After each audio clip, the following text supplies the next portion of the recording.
ঢাকার ধামরাইয়ের কুশুরা ইউনিয়নের বকচর এলাকায় ইউনিভার্সাল স্ট্রিমিং ইন্ডাস্ট্রিজ লিমিটেড নামে একটি পোশাক কারখানায় অগ্নিকাণ্ডের ঘটনা ঘটেছে। এতে 2 শ্রমিক আহত হয়েছেন।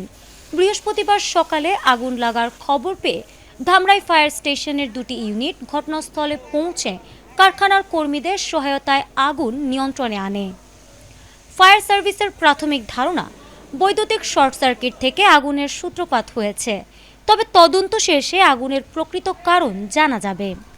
অগ্নিকাণ্ডে আহত হয়েছেন মোহাম্মদ মানিক মিয়া ও মোহাম্মদ সিয়াম।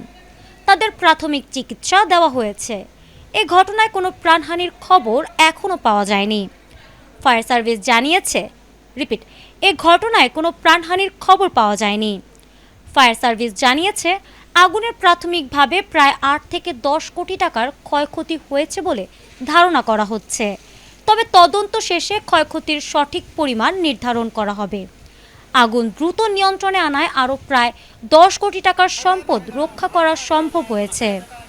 ধামরাই ফায়ার স্টেশনের সিনিয়র স্টেশন অফিসার আলামিন খান জানান, কালামপুর বাজার এলাকায় দীর্ঘ যানজট থাকায় ঘটনাস্থলে পৌঁছাতে কিছুটা বেগ পেতে হলেও দ্রুত আগুন নিয়ন্ত্রণে আনা সম্ভব হয়েছে। Desk report, ATN Bangla.